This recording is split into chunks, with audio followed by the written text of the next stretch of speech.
Olá a todos. Nós vamos dar continuidade ao assunto base e dimensão discutido no vídeo anterior, né? Onde nós vimos algumas definições importantes, como o conceito de dependência linear, que agora vai nos auxiliar a chegar à definição de uma base de um espaço vetorial finitamente gerado. Então vamos lá, a definição. Seja V um espaço vetorial finitamente gerado. A essa altura, espero que todos estejam atentos ao conceito de espaço vetorial finitamente gerado. Então, uma base de V, ela, por definição, é um subconjunto finito de V, né? Um conjunto B de V, que obedeça a essas duas condições. A primeira é que o espaço gerado por esse subconjunto B, ele dá o V. Óbvio que, como o V é finitamente gerado, existe algum subconjunto dele que o gera, tá? Então, uma base tem essa característica, ela tem que gerar, é um subconjunto que gera o meu espaço vetorial. E a segunda condição é que a base ela tem que ser linearmente independente, ou LI. Esse conceito nós exploramos no vídeo anterior. Vocês devem estar lembrados que um conjunto é linearmente independente quando nenhum elemento dele pode ser combinação dos outros elementos. Isso, na verdade, é uma consequência, já é uma propriedade, né? A definição de linearmente independente, na verdade, diz que, dentre todas as combinações possíveis dos elementos de B que geram o elemento neutro, a única combinação possível é a que todos os coeficientes são zero, tá? Isso daí foi discutido no vídeo anterior. Então, vamos ver aqui alguns exemplos do que é que sejam base para a gente firmar esse conceito, tá? Então, por exemplo, dado o conjunto R2, esse conjunto aqui seria o nosso B, formado apenas por esses dois elementos. Isso aqui forma uma base, ó. Aqui é o elemento 1, 0 e o elemento 0, 1. É o exemplo de uma base, tá? E vocês reparem que esse conjunto, ele satisfaz essas duas características. Por exemplo, esses dois vetores geram todo o R2. Como é que a gente, só para revisar, pode relembrar isso? Como é que eu sei que ele gera todo o R2? Olha, se você pega qualquer elemento do R2, aqui um conjunto XY, que representa qualquer elemento do R2, ele pode ser gerado a partir desses dois elementos, ou seja, de uma combinação.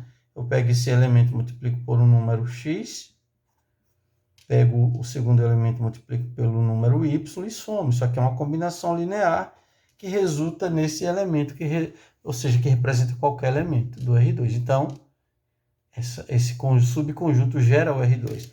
Além do mais, se você quiser formar o elemento neutro a partir desses dois elementos, eu já estou aqui indo na segunda condição, o elemento neutro 0, 0, que é o elemento do R2, a única forma de gerar ele a partir desses dois elementos, a única combinação que leva a isso, é se eu multiplicar isso pelo 0 e multiplicar o segundo pelo 0, ok? Então, isso aqui é um exemplo. Importante destacar que existem uma infinidade de outras bases do R2, tá? Eu peguei essa que é uma base mais simples e mais óbvia de a gente verificar essas duas características aqui, ou propriedades. O R3, vamos pegar mais um exemplo aqui, ó. O R3, aqui está o exemplo de uma base do R3. Esses três elementos formam um subconjunto que eles geram o R3 e também eles são LI. O exemplo de uma base agora do Rn, de um modo geral. Se eu pegar aqui, vocês percebam que esse conjunto é formado por N elementos. O primeiro elemento só tem um na primeira posição, o segundo na segunda, aqui nas reticências o terceiro só tem o número 1 no terceiro elemento, até que o enésimo elemento só tem um 1 na posição N. Esse conjunto ele gera o R de N e ele a única forma de gerar o elemento neutro do Rn é a partir da multiplicação de todos esses elementos por zero e somando os resultados, tá? Vamos mais um exemplo aqui de base. Vamos ver alguns exemplos dos conjuntos clássicos para a gente se familiarizar com esse conceito. Repare, se você considerar aqui o conjunto das matrizes M por N, aqui a gente tem um exemplo de uma base dessas matrizes, tá? Eu pego aqui, ó, essa matriz apenas com esse primeiro elemento da primeira linha 1, depois eu vou variando a segunda linha, aliás, desculpa, a primeira linha, o segundo elemento, e depois eu vou pegando o terceiro elemento da primeira linha. Então, primeiro eu vario 1 em todos os elementos da primeira linha. Depois, aqui está embutido nessas reticências, eu vou variando 1 só na segunda linha, depois vou variando 1 só na terceira linha, até que eu vario na enésima linha. Se você reparar, isso aqui, ó, cada elemento desse, eu vou ter m vezes n elementos, tá ok? Estou escrevendo porque não está muito óbvio de imediato, mas se a gente fizer uma análise, o Rn tem n elementos, o R3, 3, o R2, 2, já a matriz, já o conjunto das matrizes M por N, eu precisei pegar uma base com M, a base dele tem M vezes N elementos. Aqui, M vezes N elementos, ok? Vamos agora ver um exemplo de polinômios. O conjunto dos polinômios P de N, eles também podem ser gerados a partir de um conjunto de outros elementos, tá? Por exemplo, aqui, ó, é o elemento, aqui é o polinômio de grau 0, 1, que é o polinômio de grau 1, o t, polinômio de grau 2, t ao quadrado, polinômio de grau 3, t de n, t ao cubo, desculpa, até o polinômio t de n. Se você reparar, nós temos aqui n mais 1 elementos, ou vetores, ou polinômios.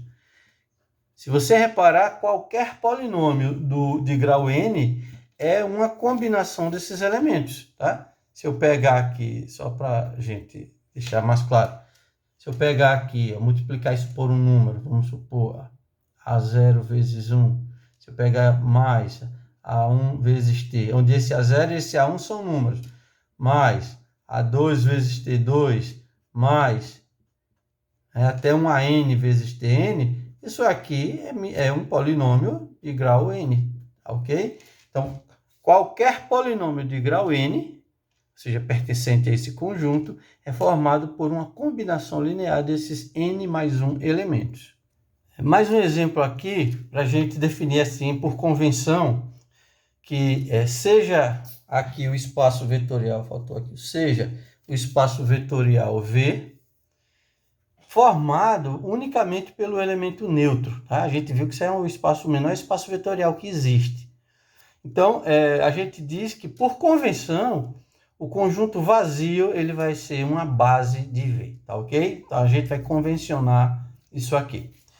Se vocês repararam, nos exemplos anteriores, tanto R2, R3, Rn, o conjunto das matrizes e o conjunto dos polinômios, nós pegamos bases que são mais ou menos óbvias, formadas de maneira muito natural. Elas são as chamadas de bases canônicas desses espaços, pela naturalidade com que nós pegamos. E por que é importante destacar isso? Porque existe em cada conjunto desses uma infinidade de outras bases, tá? Eu posso ter conjuntos que gerem, lembremos as duas características, eles geram cada espaço desse e eles são LI, então logo eles são bases, mas não são tão óbvias quanto essas. Então sempre que nós falarmos de bases canônicas, a gente vai estar se referindo às bases naturais que nós vimos nos exemplos anteriores. Uma pergunta interessante que a gente poderia fazer é se é sempre possível eu encontrar uma base em um determinado espaço vetorial. A gente vai ver através dessa proposição aqui que todo espaço vetorial finitamente gerado, ele admite uma base, tá? Primeiramente, a gente vê que pela própria definição, né, espaço finitamente gerado ele significa que tem algum subconjunto nesse espaço que gera o próprio subespaço. Então, isso já é a primeira parte da base. Tá? E aí a gente resta ver se esse subconjunto, além de gerar o subespaço, se ele é Li. Antes de demonstrarmos esse teorema, vamos relembrar aqui duas propriedades da dependência linear que nós discutimos no vídeo anterior, que são as propriedades P6 e também a gente vai rever a P7, que elas são importantes para a gente entender essa demonstração. Então, o que é que nos dizia a propriedade P6? Vamos lá. Suponha que eu tenha um conjunto B aqui, formados por o 1, o 2 e o N, e esse conjunto seja Li, ou seja, linearmente independente.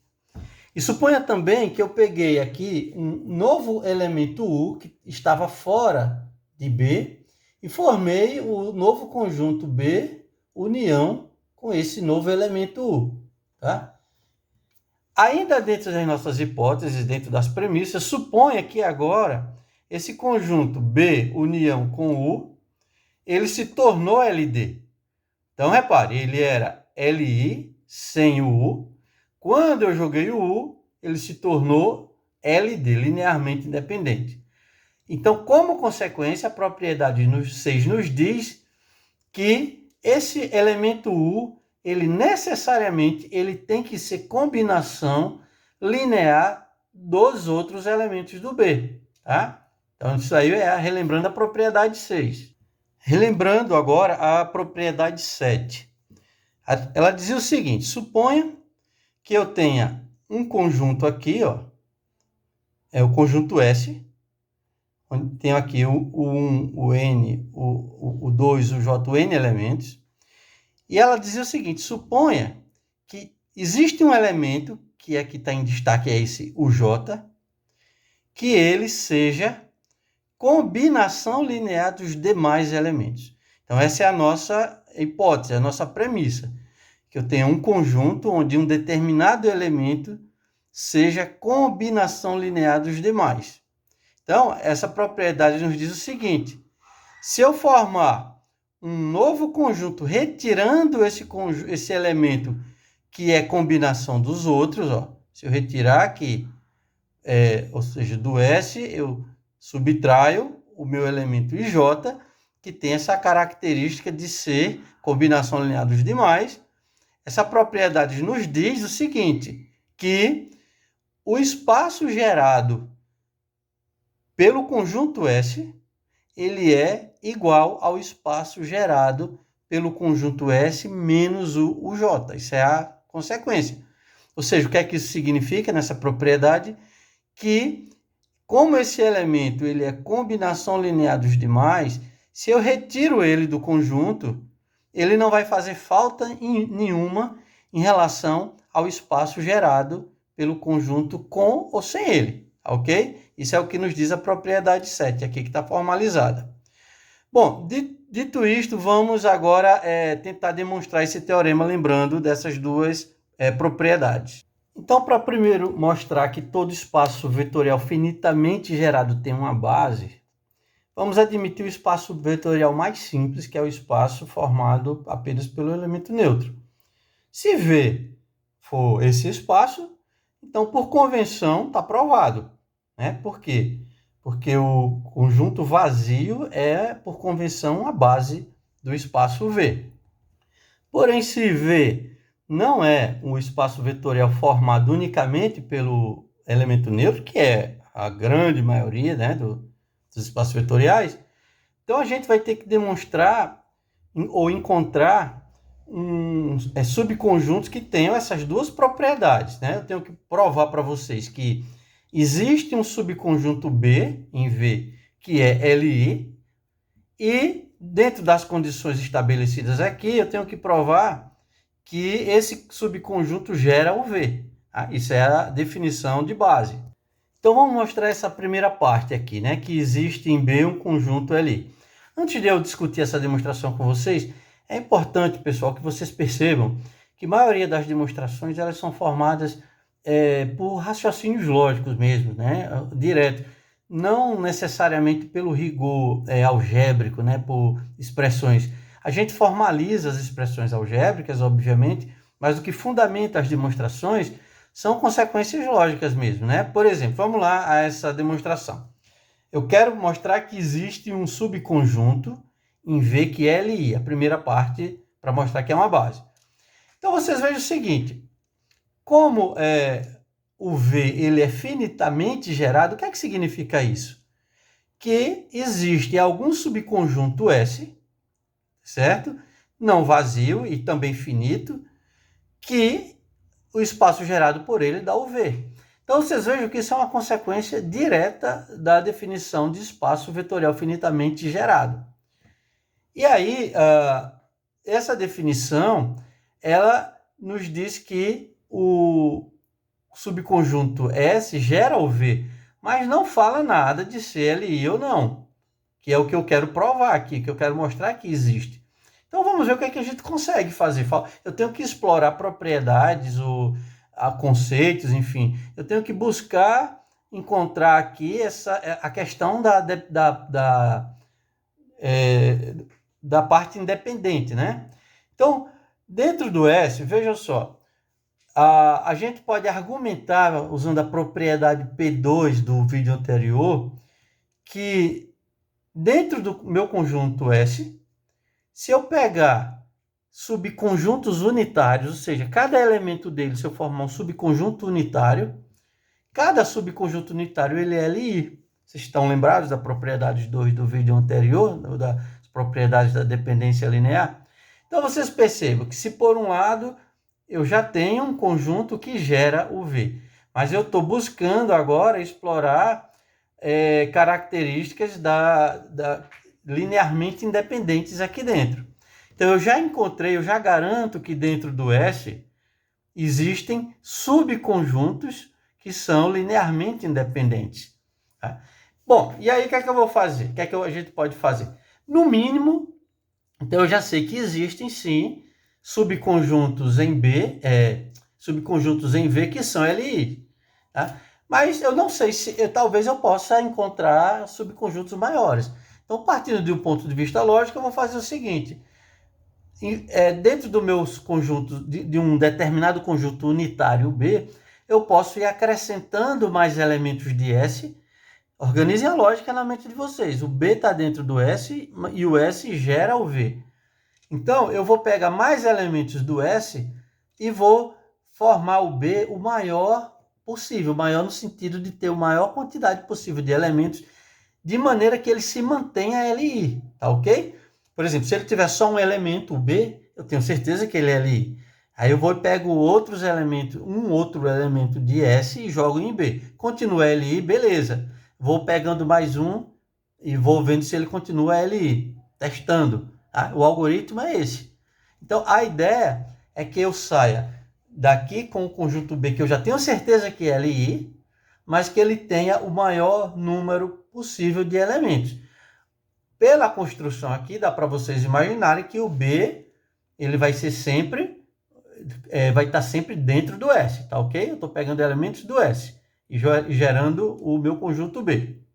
Ou seja, eu acabei de provar que é sim possível eu construir conjuntos, subconjuntos em V que são LI.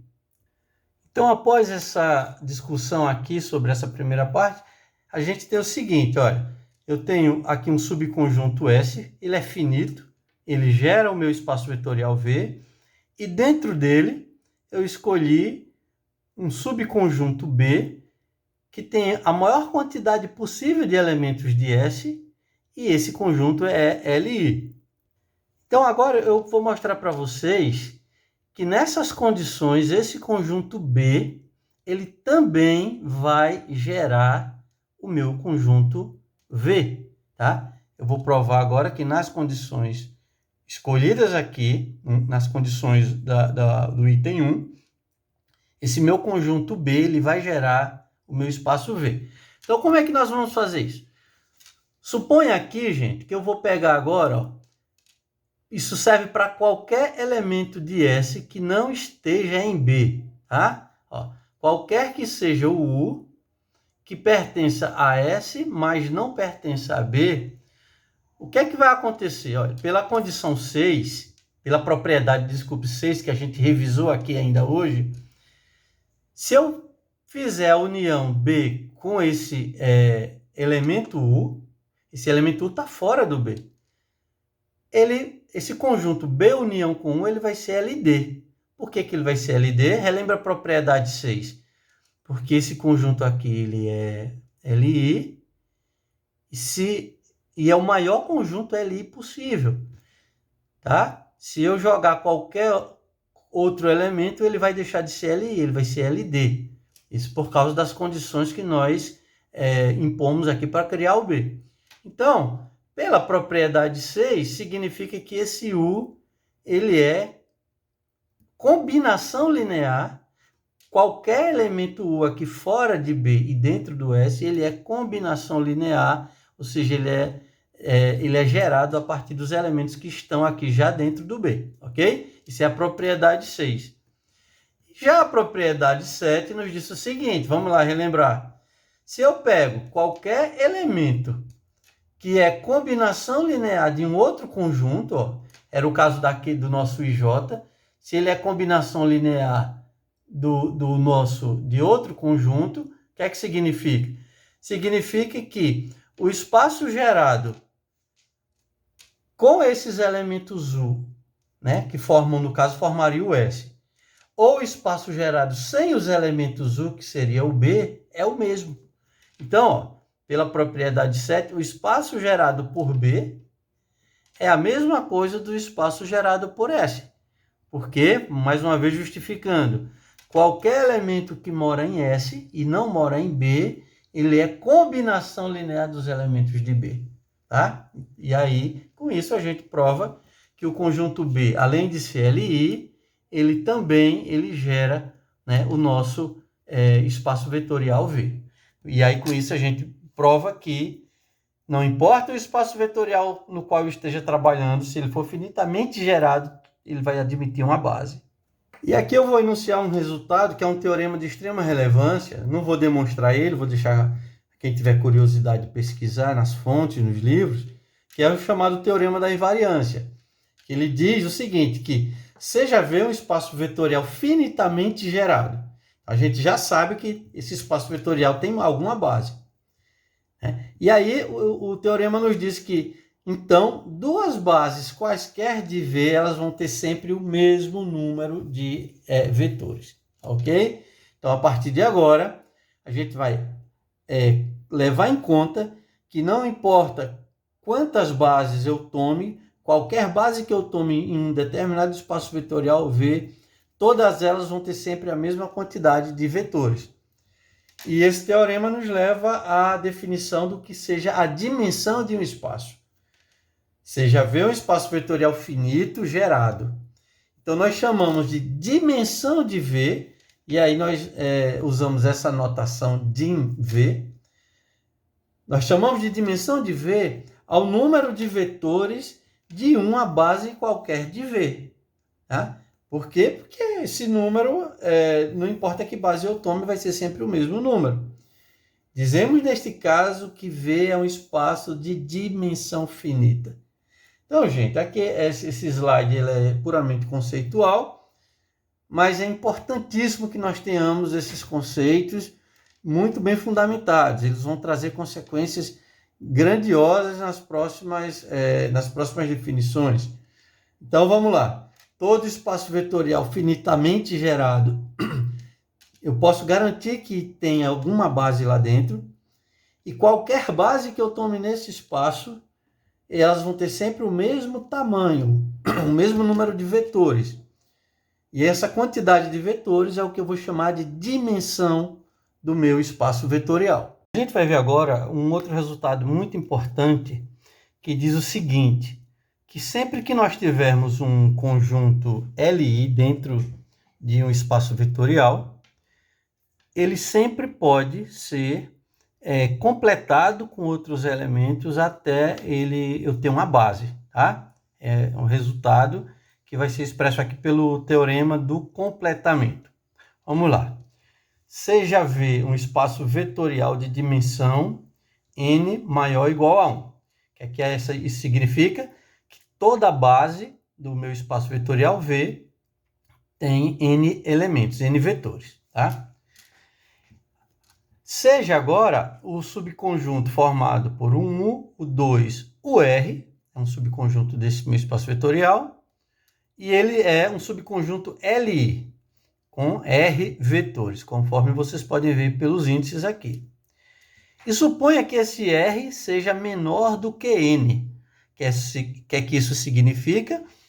Que eu tenho menos vetores aqui nesse subconjunto do que eu tenho numa base, já que a base tem N elementos, ok? Então, vamos lá. Isso aqui é a premissa. Então, qual é aqui, onde é que nós queremos chegar com esse teorema? Então, existem N menos R vetores, o R mais 1, o N, pertencentes a V, tais que o conjunto B, formados por o 1, o 2, o R, que são esses vetores originais aqui, iniciais, mais esses outros vetores que estavam em V, eu junto e formo um conjunto B, que é uma base de V. Então, antes de a gente provar, vamos entender bem esse enunciado, procurar interpretar, entender e ver qual é a lógica que há aqui por trás desse enunciado, tá? Então, se vocês repararem bem, vamos lá. Eu peguei aqui, eu tenho R elementos aqui, aqui expresso nesse diagrama, tá? R elementos, o 1, o 2, o R, dentro de V. E eu sei que eles são Li, esses conjuntos, esses elementos eles formam um conjunto linearmente independente. E eu sei também que eles são menores, eles formam um conjunto menor, em termos de tamanho, do que uma base, tá? O que esse teorema está dizendo, pessoal? Que eu posso escolher, então faltam N menos R vetores para eu formar, ó, se eu tenho R, se eu coloco aqui N menos R, eu atinjo um conjunto com o tamanho de uma base. Façam a conta aí, simples, que vocês vão ver. Então, ele está dizendo que é sempre possível eu escolher os vetores aqui que faltam para eu complementar uma base. Ó, eu escolhi R mais 1, R mais 2 é o N, que moram em V, ó, eles aqui representados, e que quando eu jogo eles aqui dentro, é possível sempre fazer essas escolhas de modo que eu tenha uma base. Ou seja, no momento que eu incluo o R mais 1, o R mais 2, o N, aos meus R vetores previamente escolhidos, que são Li, eu tenho uma base. Então, esse teorema diz, que é o que chama teorema do completamento, que sempre é possível eu formar uma base a partir de um subconjunto Li previamente estabelecido. Então, vamos tentar demonstrar esse teorema. Bom, eu quero destacar o seguinte, pessoal, que o teorema não fala como é que eu construo essa base. Ele diz que é possível eu construir uma base a partir de um subconjunto Li, tá? Então, essa demonstração, além dela provar que isso é possível, ela traz, de modo particular, uma maneira de você construir isso, tá ok? Então, pode ser que vocês consigam ou encontrem outras formas de demonstrar isso aqui. E a demonstração é importante porque, além dela provar que o teorema, ela também traz de modo lógico métodos para que a gente construa ou resolva algumas questões, ou entenda algumas construções algébricas aqui, tá? Então, vamos lá. Primeiramente, como esse espaço vetorial tem dimensão n, a gente já sabe que ele tem bases, tá? Então, eu vou escolher uma base qualquer, seja C, uma base formada por n elementos, V1, V2, Vn, uma base desse subespaço. E aí, o que é que eu tenho como entrada? O 2, o R, também é um conjunto de entrada. Ele faz parte das hipóteses aqui do teorema, tá? Então, o que é que nós vamos fazer aqui? Juntemos ao subconjunto 1, o 2, o R, que é o subconjunto original, a maior quantidade de elementos de C, formando um conjunto BLI. Vamos parar para pensar um pouco. Esse conjunto aqui, gente, ele é LI. E ele tem menos elementos do que o conjunto C. Então, a gente vai pegar algum elemento de C e vai jogar aqui dentro. Tá? Ele vai, de modo que ele continue LI. Continue LI, vamos pegar outro. Jogar aqui, continue LI. Vou pegando outro até que ele deixe de ser LI. Então, eu estou pegando a maior quantidade possível que eu conseguir. E vou formar um novo conjunto BLI, tá ok? Como é que eu sei que ele é LI? Ele está dentro da construção que eu estou fazendo. Eu já estou construindo ele de modo a mantê-lo LI. Então, o que é que eu vou fazer aqui? Ó? B vai ser formado pelos R elementos que eu tinha inicialmente, que são todos LI. Fui aqui no conjunto C, peguei um determinado elemento, joguei, continuo LI, pego outro. Sem perda de generalidade, supõe aqui, ó, que vai do primeiro até um S, um determinado índice S aqui, tá? Fui jogando aqui. A partir do próximo elemento, eu não coloco, ele deixa de ser LI, tá? Na prática, não significa que eu peguei na ordem que aparece, mas eu vou supor que foi na ordem por questão de simplicidade aqui na notação, e isso não prejudica a demonstração do teorema. Por isso que eu coloquei essa observação. Suponha que colocamos S vetores de C, e onde esse S, obviamente, é menor que N. Eu peguei menos elementos do que N aqui. Então, eu vou mostrar para vocês que, da forma como eu construí esse B, a partir de um conjunto inicialmente LI, que era até o R, e eu coloquei mais elementos de uma outra base qualquer, até ele deixar de ser LI. Quando ele deixar de ser LI, obviamente eu paro esse processo. Não incluo o último elemento enquanto o B continua LI. Então eu vou mostrar para vocês que esse B, ele, além dele ser LI, pela própria maneira como ele foi construído, eu vou mostrar para vocês que ele também gera o nosso espaço vetorial V. E se forem provadas essas duas condições, significa que B é uma base. E uma base que foi formada a partir do completamento de um conjunto inicialmente que era o 1, o 2, reticências, o R. E nessa demonstração, a gente vai aproveitar para explorar mais uma característica importante, uma consequência importante aqui, tá? Que é o seguinte, pessoal. Eu formei o meu vetor B agora, formado por esses elementos aqui, parte deles são LI, e esses outros elementos vieram de uma determinada base, não é isso? Então, a gente vai fazer o seguinte. Esse C, todo mundo já ficou claro, pela premissa, pelas hipóteses, que ele é uma base. A gente vai mostrar o seguinte. Eu vou mostrar que cada elemento de C pode ser gerado por um elemento de B. Ó, tá? Então, a gente, com isso, vai aproveitar para deixar claro para vocês que sempre que eu tenho uma base, qual a lógica que é aqui? Ó? Essa base, ela gera todo o espaço V, obviamente.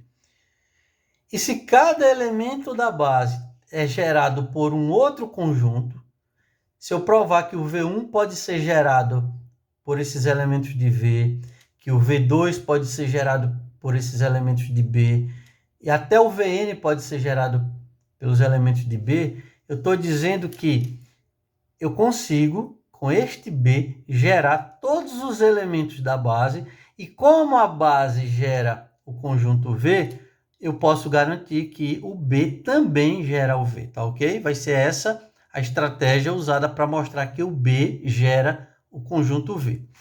Tá?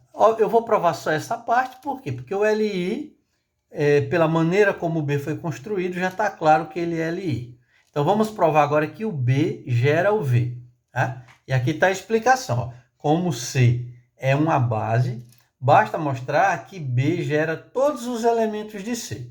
Então, como é que eu gero, por exemplo, o V1? Como é que eu gero o V2 e como é que eu gero até o VS. Ou seja, os elementos de C que eu joguei para dentro do B podem ser facilmente gerados a partir do B, eu colocando todos os coeficientes zero, exceto o do V que eu quero reconstruir. Por exemplo, o V1 vai ser 0, o 1, mais 0, o 2, mais 0, o N, mais uma vez V1, mais 0 vezes, tá? Até o VS. Isso mostra que o V1 pode ser escrito como uma combinação linear de todos os elementos de B. Ou seja, o V1 está sendo gerado por B. O V2, a mesma coisa. Eu coloco, se eu quiser gerar o V2, eu coloco 0 em todos os, multiplicando todos os vetores e 1 multiplicando o V2, até o VS. O VS, repare, eu multiplico todos os vetores aqui de B por 0 e o VS eu multiplico por 1. Então, se você reparar, eu estou gerando do V1 ao VS de maneira muito simples aqui, tá ok? E agora, a estratégia para a gente gerar a partir do VS, você repara que o VS, pessoal, ele está aqui em algum ponto aqui no meio. Até ele você gerar. Agora, a partir do VS mais 1 até o VN, a gente vai usar uma outra estratégia aqui para demonstrar. Pela maneira como nós construímos o conjunto B, lembrem, eu peguei esses U's aqui e fui jogando elementos de C aqui dentro até que o B deixasse de ser LI. Então, vocês lembram que o último elemento de C que fez com que o B continuasse LI foi o VS. A partir do VS, se eu pegar o VS mais 1, o VS mais 2 até o VN, se eu jogar ele aqui em B, o B ele deixa de ser LI. E aí a gente pode recorrer à propriedade 6. Olha. Pela propriedade P6, VS mais 1, VS mais 2 até o VN, eles já são combinação linear de B. Por que, gente, que eles são combinação? Porque se eles não fossem combinação, quando eu jogasse algum deles aqui dentro, o B continuaria sendo LI, tá? Se eu jogar o VS mais 1 em B, o B deixa de ser LI. Significa, então, que esse elemento, ao tornar o B LD, significa que ele é combinação linear, tá bom? Esse argumento vale para todos os N's. Logo, com isso, está mostrado que o conjunto B gera todos os elementos de C, tá? E com isso, como C é uma base, o B também gera todo o espaço vetorial V.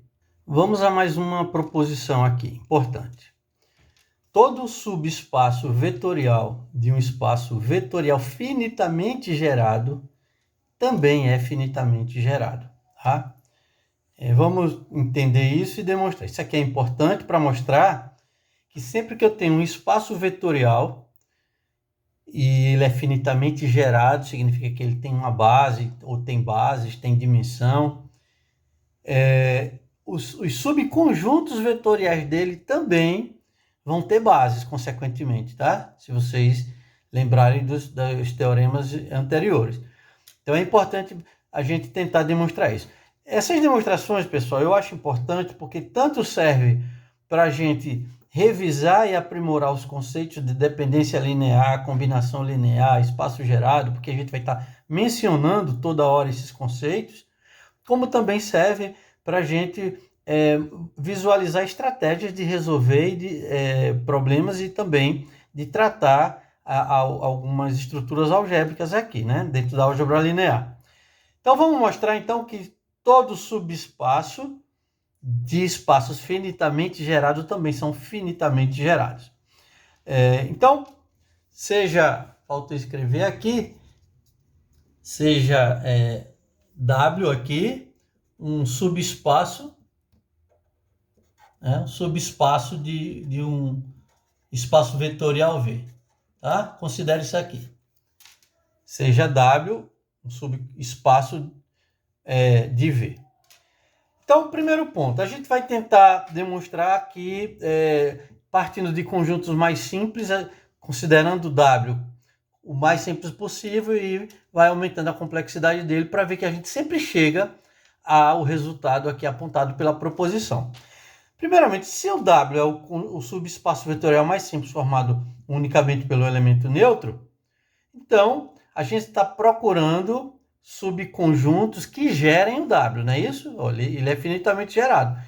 Então, ele é gerado pelo próprio conjunto formado pelo elemento neutro. Se eu fizer combinações lineares do elemento neutro, vai dando apenas o elemento neutro. Então, está provado aqui, aí acaba. Tá? Mas, se não, suponha que o W não é um conjunto formado apenas pelo elemento neutro, então vão existir alguns elementos, outros elementos, tá? Então, eu vou pegar aqui um elemento qualquer, W1, de W. E qual a ideia que a gente vai explorar aqui, gente? Ora, o subconjunto é formado apenas pelo W1, aqui esse W1 é um elemento de W, tá? Ele é LI, concordam? A gente viu que todo subconjunto, todo conjunto unitário ele é LI. E aí eu vou fazer a seguinte pergunta. Se eu conseguir, a partir desse único elemento, gerar todos os elementos de W, também fica provado que o W é finitamente gerado. Ora, isso aqui, ó, se o W ele é gerado a partir desse único elemento, o que é que significa mesmo? Só para a gente treinar a notação. O que é que significa ser finitamente gerado? Significa que qualquer elemento de W, desse W aqui, ele é combinação linear desse W1, ou seja, ó, ele é um múltiplo dele, concordam? Então, isso está provado. Qual a lógica disso? A lógica é que o W foi gerado a partir desse subconjunto formado pelo W1. Tá? E aí termina a nossa demonstração. Porém, no W mora uma infinidade de elementos. Se isso aqui não for verdade, significa que há elementos que não são combinação lineares do W1, desse W1. Tá? Se ele não foi gerado pelo W1. Esse aqui que eu estou dizendo. Ó. Se não, é porque existem outros elementos, um que eu estou chamando de W2, tal que esse W2 ele não é, ou seja, é diferente de uma combinação linear. Se o W não foi gerado por W1, é porque nem todos os seus elementos são dessa forma, múltiplos de W1 ou combinação linear. Existem elementos que não são. Então, vamos lá usar os conceitos. Se W2 não é combinação linear de W1, é porque se eu pegar esse conjunto aqui, ele é LI, ou seja, um não é combinação linear do outro. Tá? E aí, ou seja, ambos moram em W, eles não são uma combinação do outro, e agora eu vou fazer um novo teste. Vou olhar se todos os outros elementos de W conseguem ser gerados a partir desse subconjunto. Ou seja, se W é igual a W1, W2, espaço gerado por ele, acaba. Eu provo que eu encontrei um conjunto que gera o W. Só relembrando o que é que significa isso aqui, que qualquer elemento de W é da forma lambda1, W1 mais lambda2, W2, tá? Se isso acontecer, é porque o W ele é formado, todo elemento dele tem essa cara, tá? Isso aqui, lambda1 e lambda2 são números reais. Então, se aqui eu verificar que todos os elementos de W são combinação desses dois elementos, então é porque eles geram o W, e logo o W é finitamente gerado, acabou. E se eu encontrar algum elemento que não é gerado por eles dois, tá? Entra aqui nesse se não. E se não é porque se ele não gera, é porque existe algum elemento que mora em W que ele não é combinação, ou seja, ele é diferente de uma combinação linear entre W1 e W2. Se esse conjunto W3 não é combinação linear, ou seja, ele não depende, significa que se eu formar esse conjunto, ele é LI. E assim por diante, pessoal. Vou testando agora. eles geram todos os outros elementos de W, ou seja, W é gerado por eles. Se for, acaba. Se não, eu pego um outro elemento de W e jogo aqui dentro, formando um novo conjunto LI. E por que eu sei que isso acaba, gente? Ora, porque a gente viu que conjuntos LIs eles são finitos. Então, em algum momento, quando eu vier jogando novos elementos aqui de W, vai ter uma hora que vai deixar de ser LI. Tá? E o último conjunto que deixar de ser LI significa que o W vai ser uma base, na verdade, né? Ou seja, ele vai atingir a dimensão do conjunto. Por quê? Porque eles estão gerando e porque eles são LI. Aí porque vai atingir a dimensão, tá? E aí ele vai parar esse processo porque veja que eu estou formando sempre conjuntos LIs e eles são finitos, ok? Então, com isso aqui, nós, a partir de agora, vamos considerar que sempre que eu tiver um espaço vetorial e eu pegar qualquer subespaço vetorial, também existem bases dentro desse espaço, desse subespaço. O espaço vetorial vai ter suas bases e o subespaço vetorial também vai ter as suas bases. Bom, pela proposição anterior, a gente viu que todo subespaço de um espaço finitamente gerado, ele também é finitamente gerado, logo, a gente viu que ele vai ter uma base também, né? Isso a gente discutiu. Então, vocês imaginem aqui que se ele tem uma base, ele pode ser gerado, obviamente, por essa base, mas ele está dentro de um espaço maior, de um subespaço maior. Então, é muito importante a gente discutir um pouco qual a relação, muitas vezes, entre as bases de um subespaço que está dentro de um espaço maior V e a base desse espaço V, tá? Bom, uma das discussões está aqui, por exemplo, nessa proposição, que ela diz o seguinte, olha, seja W um subespaço vetorial de V, né? Vamos tentar fazer eu tenho aqui o V e o W aqui, tá? Esse é um subespaço vetorial. Então, aqui dentro tem uma base e aqui dentro tem outra, ó. Tem a base de W e a base de V. É de se esperar que a base de W, como ele está dentro, não tenha mais elementos do que a base de B, porque ela gera um conjunto maior. É isso? Eu estou falando intuitivamente, obviamente. Então, a gente vai ter várias discussões a partir de agora que vão relacionar bases de um espaço e bases de seus subespaços. Tá? A primeira discussão vai ser aqui, ó. Seja W um subespaço vetorial de V. E aí ele diz o seguinte, essa proposição. Se a dimensão de W for igual à dimensão de V, então a gente vai provar que W e V são o mesmo conjunto, tá? O que é que significa a dimensão de W ser igual à dimensão de V, pessoal? Vamos primeiro entender isso aqui. Significa que as bases desses dois conjuntos têm a mesma quantidade de elementos. Se elas tiverem a mesma quantidade de elementos, é porque esses conjuntos, na verdade, são iguais. Tá? Isso está dentro do que intuitivamente a gente imaginou. Se o W for, entre aspas, menor do que o V, aqui, a gente espera que a base tenha uma dimensão menor do que a dimensão de V. Tá? Mas se as bases tiverem a mesma dimensão, é porque eles vão ser iguais. Aqui, com alguns argumentos lógicos, a gente chega a essa conclusão. Tá?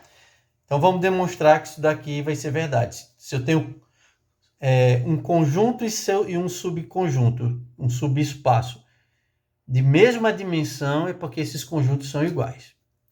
Vamos lá. Então, no enunciado, a gente vê que, como consequência, que W é finitamente gerado, certo? Se ele é finitamente gerado, é porque, obviamente, ele tem uma base. O que mais diz o enunciado? Que as dimensões são iguais. A dimensão de W é igual à dimensão de V. Então, isso significa que toda a base de W também é de V, tá? E vice-versa. Isso daqui vai... Porque a gente viu que toda base de um conjunto tem sempre a mesma quantidade de elementos. Então, se ele é base e tem n elementos, e toda a base de W tem n elementos, então já era. A base de V também é base de W. Bom, e o que é que isso significa, pessoal? Vamos entender isso aqui.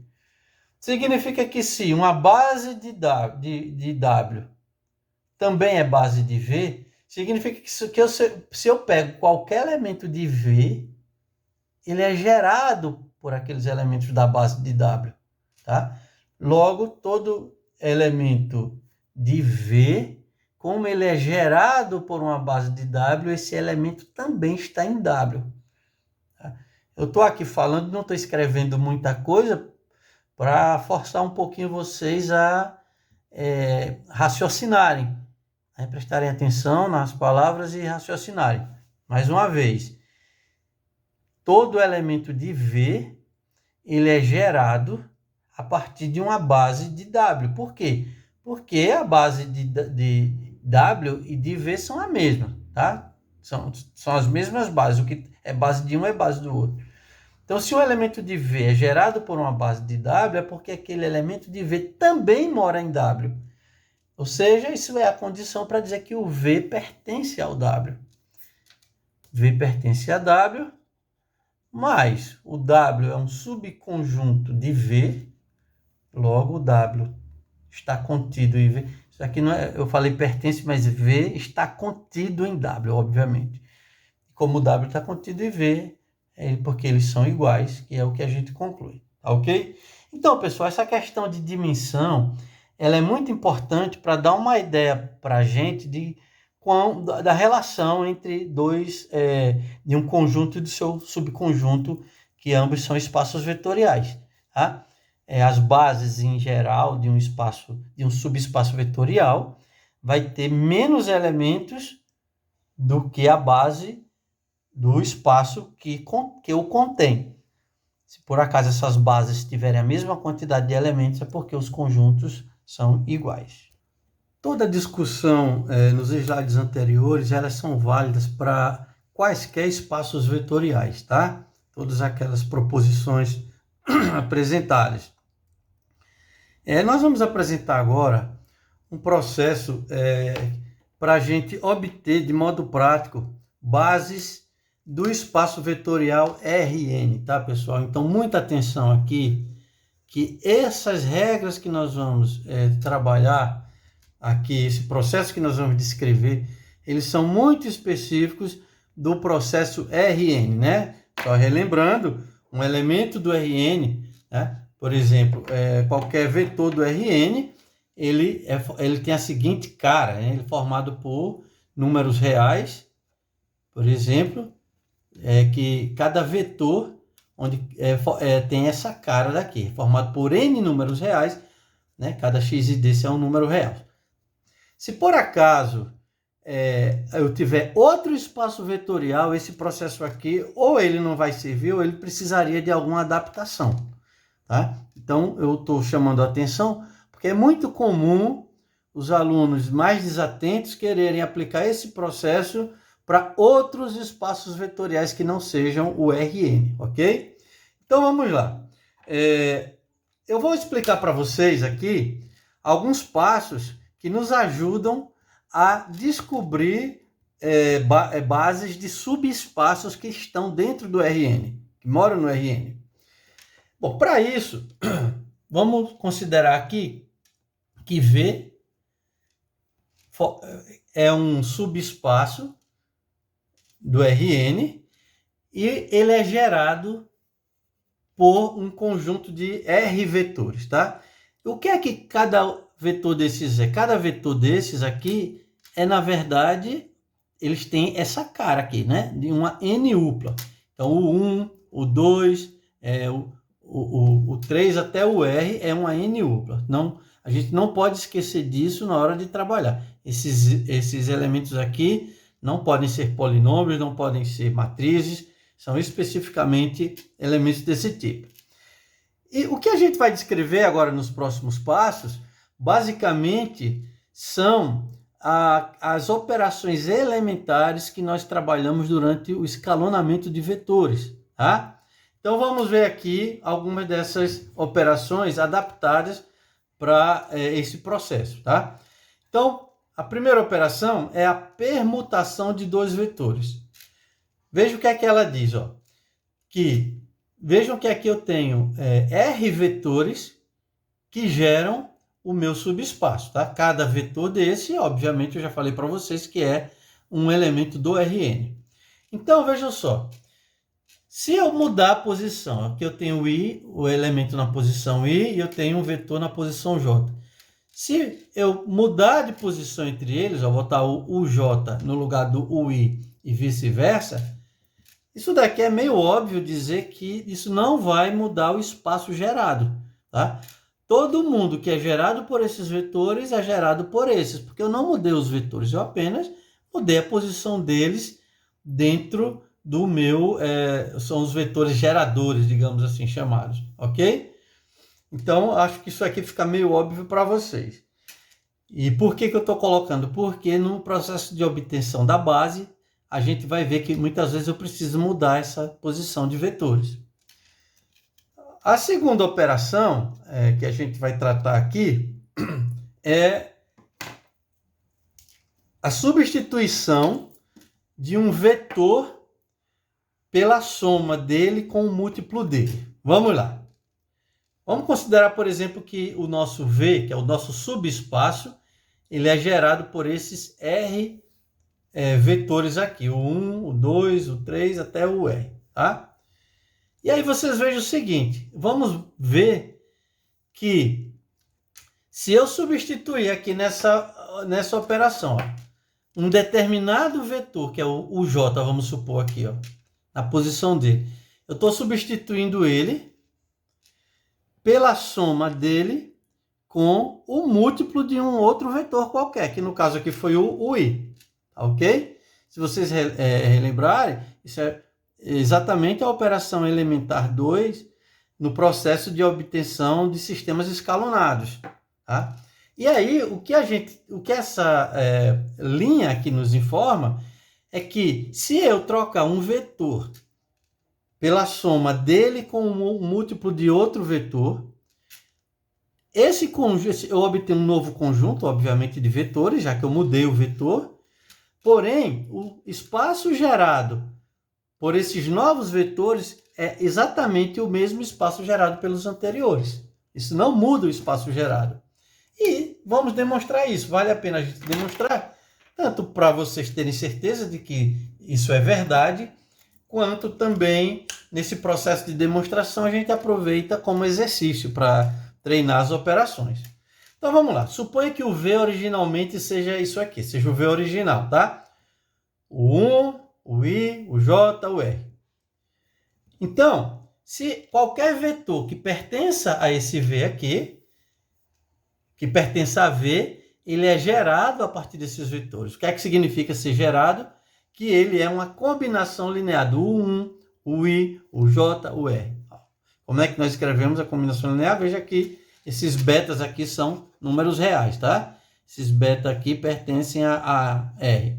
Então, vamos lá. Beta 1, U, beta 2, o 2, beta I, o I, beta J, o J, ok? E aí a gente vai aqui usar um artifício para poder chegar a esse resultado. A gente vai fazer o seguinte, eu vou somar e subtrair aqui a essa operação, a esse grupo de operações, o mesmo vetor, um vetor e o oposto dele. Por exemplo, eu vou pegar esse vetor aqui, ó, beta J vezes alfa vezes o I. Eu vou pegar aqui, ó, ele novamente, beta J vezes alfa vezes o I. Veja que se eu somar o oposto dele, somar ele, eu não estou alterando essa soma aqui, né? Isso aqui são propriedades da soma lá dos espaços vetoriais, um vetor e o seu oposto. Aí você pode imaginar, professor, como é que eu ia saber que tinha que fazer isso? Nesse momento, eu acho importante que vocês entendam o que está acontecendo, porque vocês estão ganhando maturidade, né? E entendendo o que está acontecendo aqui, vocês vão ganhar maturidade e possivelmente vocês em algum momento vão poder recorrer a esses artifícios para trabalhar em outros problemas, né? Então, você veja que o U, eu escrevi todos os termos aqui, todas essas parcelas aqui, e acrescentei o que não altera, ok? Pois bem, vocês percebam que aqui, ó, eu tenho uma soma de dois múltiplos de UI. Logo, usando as propriedades do espaço vetorial, eu posso colocar esse UI aqui, né? Posso reagrupar isso aqui, e esse UI, e é como se colocasse em evidência o beta I e o menos beta J alfa aqui, ó. Da mesma forma, aqui eu vou colocar em evidência o beta J aqui, ó. Então, aqui, também usando as propriedades da definição de espaço vetorial, aqui fica o J e aqui fica alfa o J, ok? E agora vamos olhar isso aqui com carinho. Ó, isso aqui é um múltiplo do vetor UI, isso aqui, BI menos beta J alfa é um número real, concordam? Logo, é um número real, é um múltiplo do vetor UI. Se vocês repararem, o que é isso aqui, gente? Isso aqui é um vetor. O J mais alfa UI. E BJ vezes isso é um múltiplo desse vetor aqui que eu sublinhei, tá? Reticências é aqui é um múltiplo do vetor UR. Então, em outras palavras, essa expressão aqui é uma combinação linear de quais vetores? O I, o 1, desculpa, o I, o J mais alfa, o I, o R, obviamente que tem as reticências. Então, em outras palavras, se o U é combinação linear desses vetores que estão sublinhados, significa que o U pertence ao espaço gerado por eles, ó, tá? Em outras palavras, eu estou dizendo aqui que todo vetor que mora em V, ele também mora no espaço contido, gerado por esses vetores aqui. Logo, o V, que originalmente era isso, ele está contido nesse novo espaço gerado, tá? Por quê? Porque todo elemento que mora nele também mora, que mora no V, também mora nesse novo espaço gerado. E agora a gente vai mostrar o contrário. Veja que eu quero mostrar a igualdade entre dois conjuntos. Quando eu quero mostrar a igualdade, já falei, mencionei isso várias vezes, eu mostro que o primeiro conjunto está contido no segundo e o segundo está contido no primeiro. Agora a gente vai provar que o V contém esse conjunto também, ok? E aí a gente vai fazer um processo inverso, tá? Eu vou agora pegar um elemento desse conjunto aqui, que é o espaço gerado pelos U's, sendo que nele tem agora, ó, esse elemento.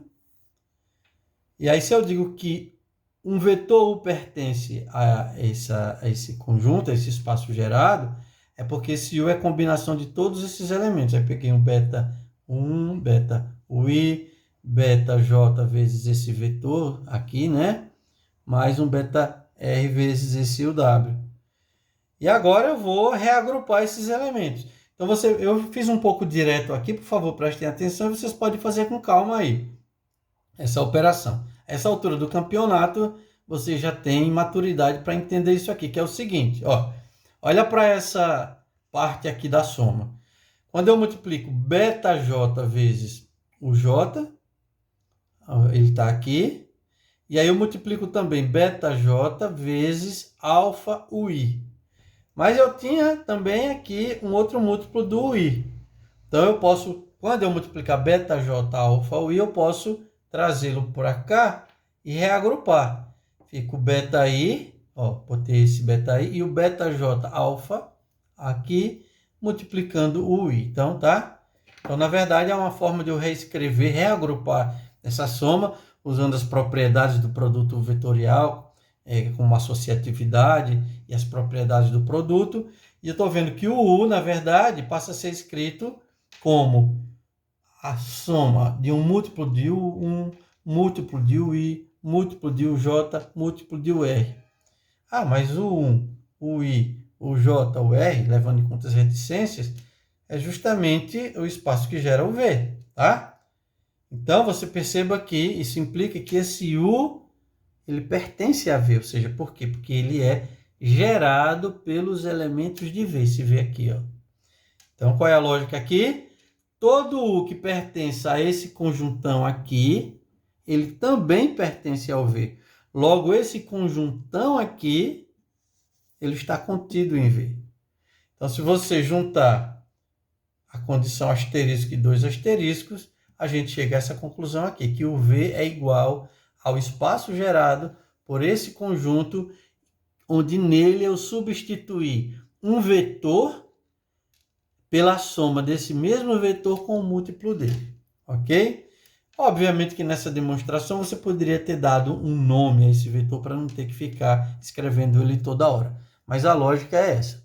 Bom, e além dessas duas situações aqui nesse processo, tem uma outra terceira que nos diz que se eu tiver R vetores aqui, lembre, pessoal, que cada vetor desse é um elemento do Rn, tá ok? O 1, o 2, o R, cada um deles é uma N-upla. Então, se eu tenho R vetores, e se eles se apresentam na forma escalonada,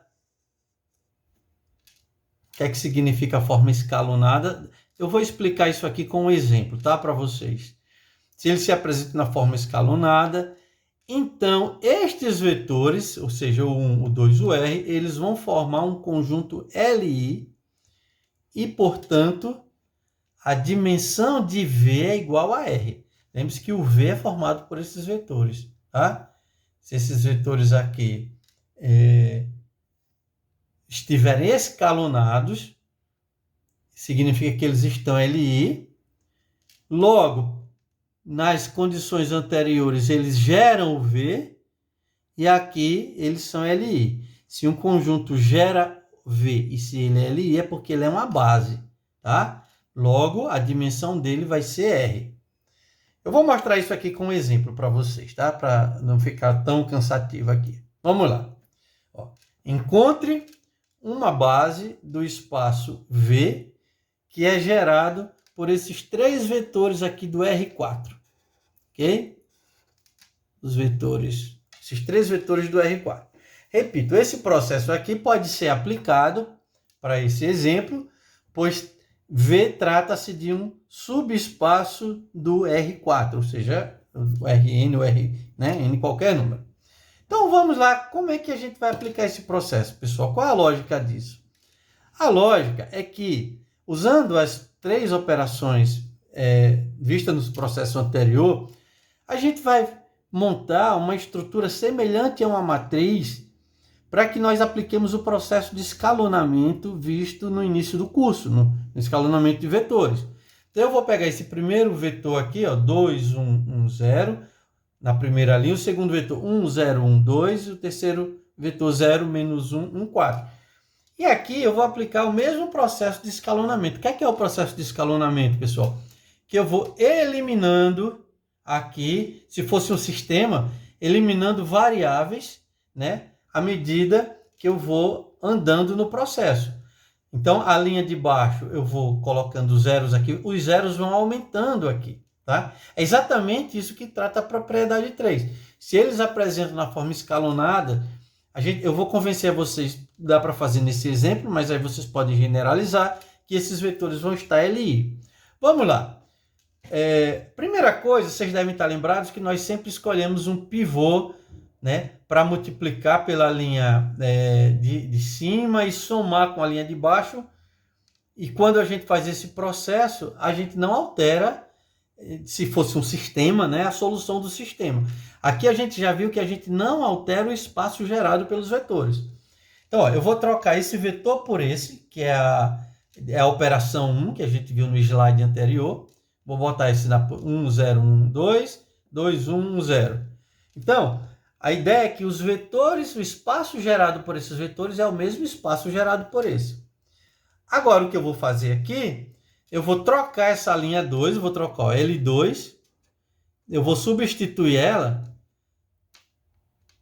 por menos 2 vezes o L1 mais o L2. Ó, o que é que eu estou fazendo? Eu estou somando a um vetor. Lembre-se que L1 e L2 aqui, nesse caso, eu estou chamando de linha, mas elas estão expressando vetores. Então, eu estou trocando o vetor L2, estou trocando pela soma dele com o múltiplo do vetor que está na linha 1. Então, vamos lá. Então, eu vou repetir o primeiro vetor, 1, 0, 1, 2. Agora, eu vou trocar esse vetor. Menos 2 vezes 1, menos 2, mais 2, 0. Menos 2 vezes 0, 0, mais 1, 1. Menos 2 vezes 1, menos 2, mais 1, menos 1. E menos 2 vezes 2, menos 4. Então, vocês vejam, pessoal, que aqui, ó, eu troquei esse vetor 2, 1, 1, 0 pelo vetor 0, 1, menos 1, 4, menos 4. Porém, esse vetor que foi trocado é a soma do anterior com o múltiplo do outro. E eu provei para vocês na propriedade 2, na operação 2 do slide passado, que o espaço gerado por esses três vetores é o mesmo espaço gerado por esses aqui, ok? Então, vocês percebam que da primeira para a segunda linha eu já tenho eles escalonados, ok? Agora eu vou transformar isso aqui num zero, que eu quero escalonar todo o sistema. Isso tem a ver com a operação 3 aqui. E aqui, simplesmente, eu vou trocar a linha 3 por uma vez a linha 2 mais a linha 3. Tá vendo? Eu estou pegando uma vez a linha 2 mais a linha 3. Estou, mais uma vez, aplicando a operação 2 do slide passado. Vou trocar esse vetor pela soma dele com um outro vetor. Então, repito o primeiro vetor, repito o segundo, e aí agora é a soma dos dois. 1 mais menos 1 dá 0, menos 1 mais 1 dá 0, menos 4 dá 0. E aí, gente, veja só. O que é que isso significa? Que V, vamos lá, ele é gerado por esses três vetores aqui. Mas nesse processo aqui, pelo que a gente viu, o V também é gerado por esses três vetores aqui, ó. 1, 2, 3, tá? Obviamente que vocês devem ter visto lá nas propriedades da dependência linear que quando eu tenho o vetor nulo incluído num conjunto, esse conjunto ele é LD. E obviamente que eu posso retirar o vetor nulo aqui, ó. Então o vetor nulo, na verdade, esse vetor ele pode ser gerado, o vetor não, o espaço V, por esses dois vetores. Sempre que der nulo eu posso ignorar. E obviamente esses dois conjuntos são LI. O que é que significa, gente?